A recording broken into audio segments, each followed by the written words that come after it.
Olá pessoal, beleza? Na aula de hoje nós vamos falar um pouco sobre os biomas, ecossistemas brasileiros e os biomas. A gente vai entender o conceito de ecossistemas e aí vamos conhecer quais são os principais biomas que, que existem no Brasil. Vamos conhecer as características de cada um desses biomas e vamos entender e também falar um pouquinho sobre o processo de degradação desses biomas.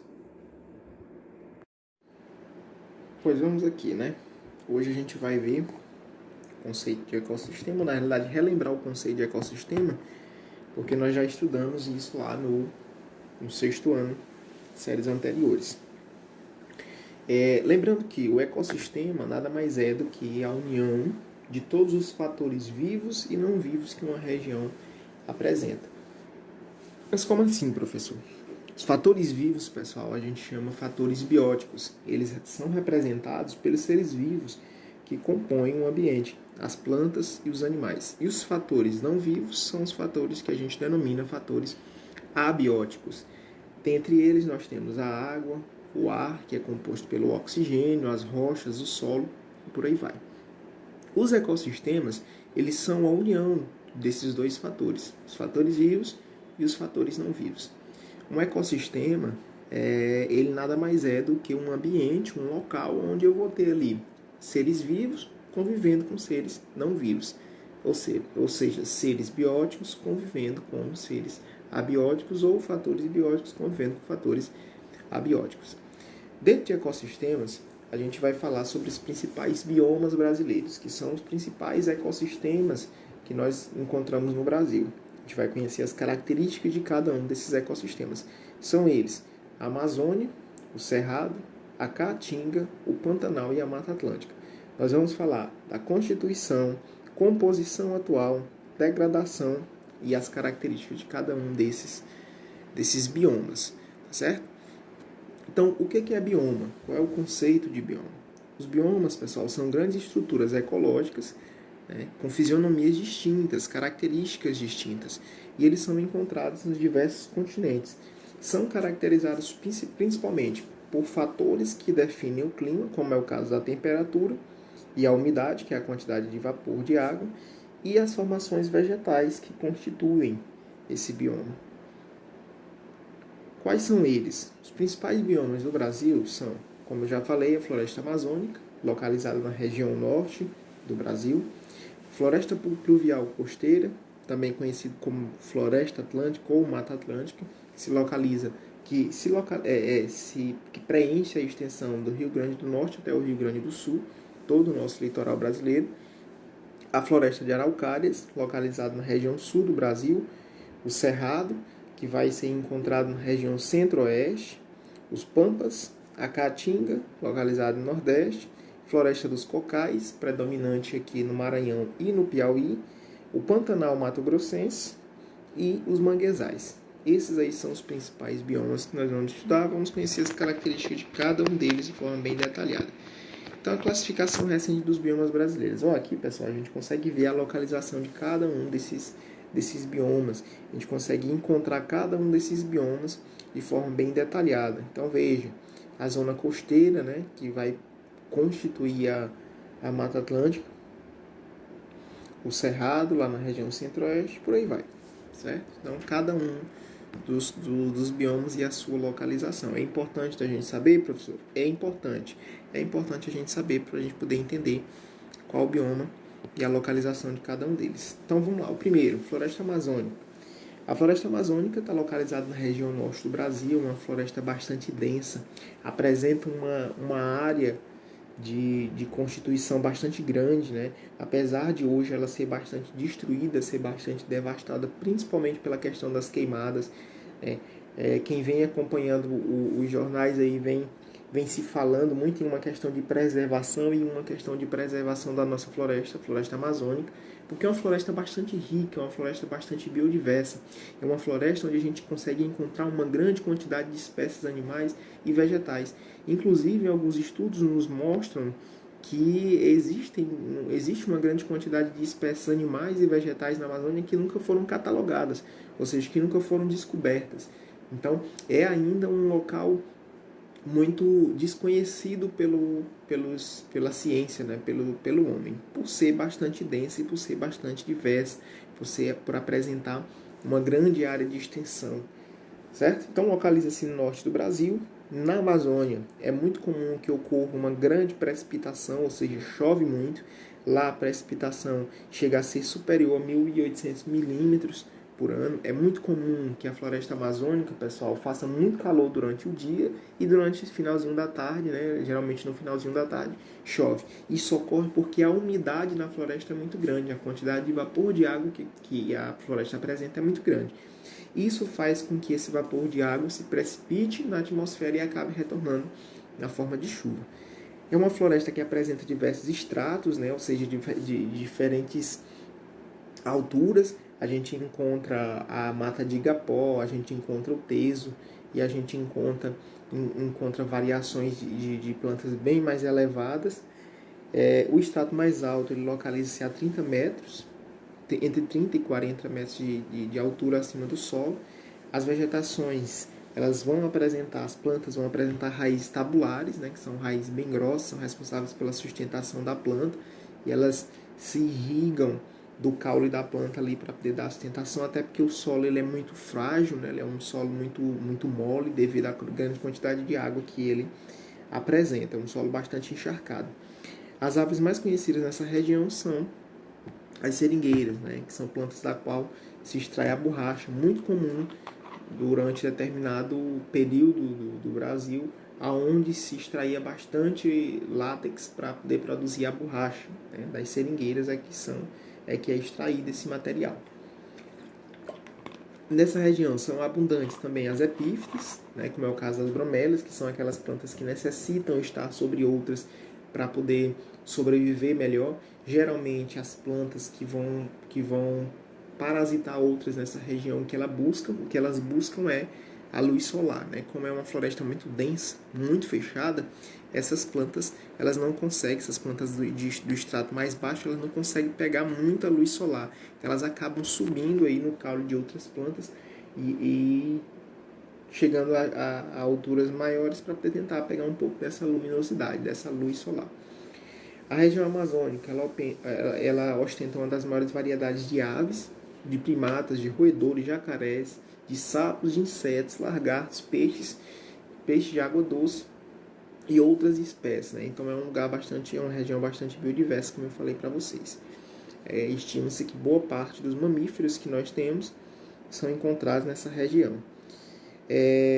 Aqui na floresta amazônica a gente encontra uma região banhada por um dos principais rios do Brasil, que é o Rio Amazonas, né, que é um rio de grande potencial, e é ele quem é responsável por abastecer essa região.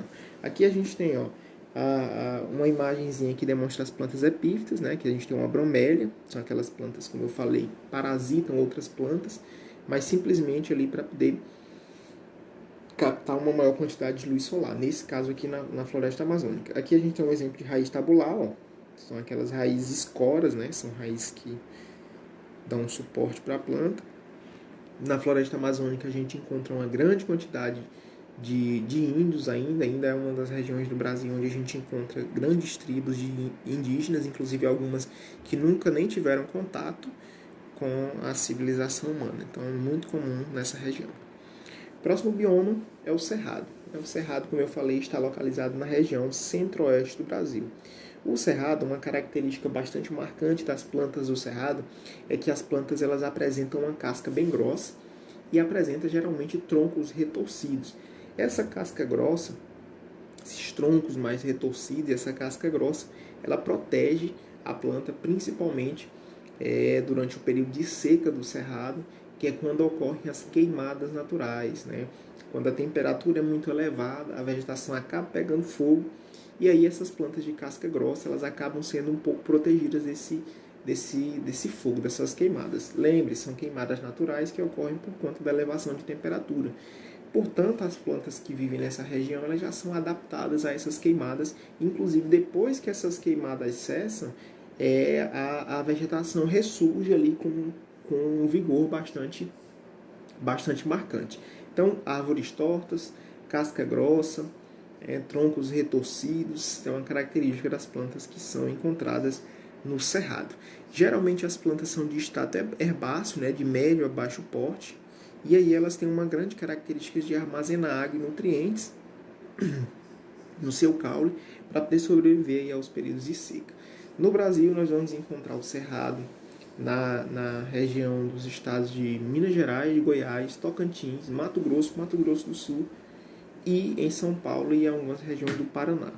Trata-se de um bioma do tipo savana, ou seja, um bioma bastante seco, com pouquíssima precipitação, solo bastante seco, com a vegetação arbórea mais esparsa e formada ali por algumas árvores e arbustos de médio a baixo porte. Um exemplo aqui, na nossa região, de espécies que vivem nessa região, né, nesse bioma, a gente tem o cajueiro, né, que é uma espécie bastante comum do cerrado brasileiro. O clima do cerrado ele é relativamente quente, aí chega em torno de 26 graus, apresenta um índice pluviométrico entre 1.600 milímetros a 2.000 milímetros por ano, né, que são concentrados no período do verão. Isso porque no cerrado, pessoal, uma coisa marcante é que a gente tem um inverno quente e um verão chuvoso, né?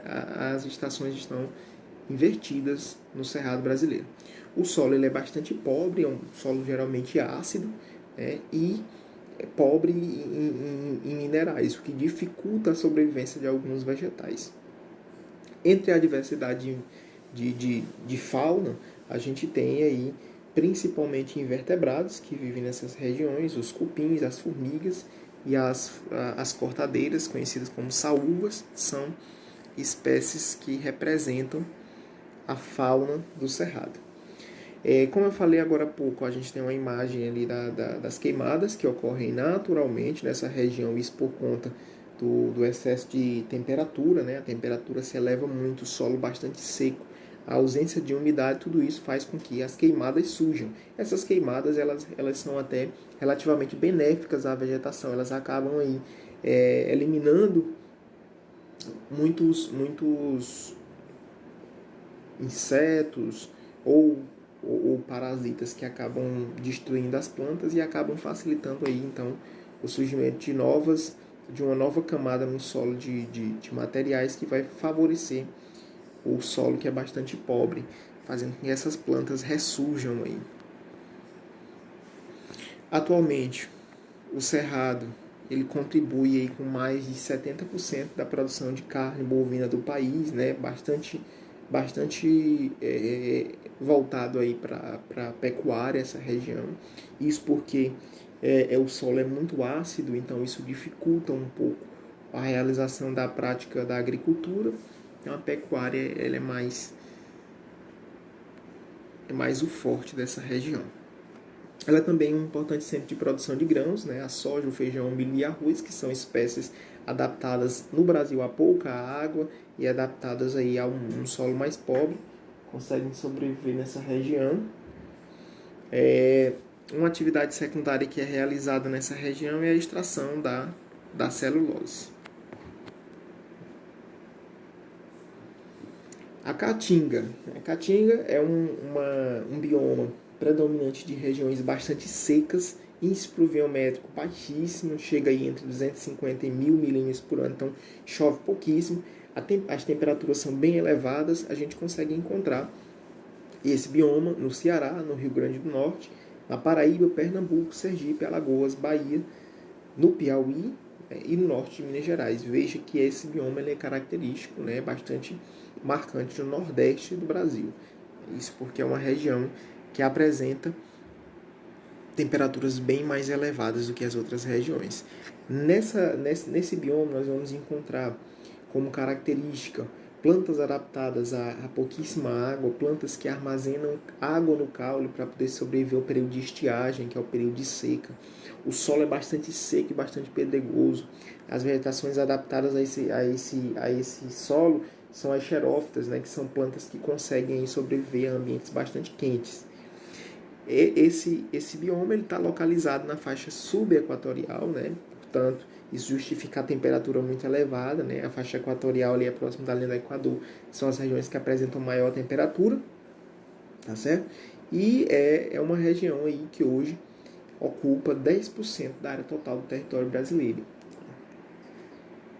A gente tem aí a imagem, ó, das plantas que constituem esse bioma, né? Mandacaru, ou xique-xique, conhecido. Olha só a característica, né? Isso aí justifica o nome da caatinga. Caatinga significa mata branca. Né? Isso se dá, pessoal, porque essa floresta, quando vista de cima, essa vegetação, quando vista de cima, ela é meio que branca, acinzentada, dando ali o aspecto de estar morta. Na realidade, não. Na realidade, é porque as plantas que vivem lá na caatinga, elas têm um metabolismo bastante lento. Elas armazenam água no caule, elas perdem as folhas durante determinada época do ano para poder conseguir sobreviver com a pouca água que elas vão apresentar, tá certo? Principalmente no período de estiagem. Já no período de chuva, elas voltam a ser com a coloração bem esverdeada e com um tom bem vivo. Né? Então, note que ela tem uma grande dinâmica, essa vegetação, certo? Na próxima aula a gente continua falando aí dos biomas, a gente finaliza com os outros biomas, e eu vou deixar hoje aí para vocês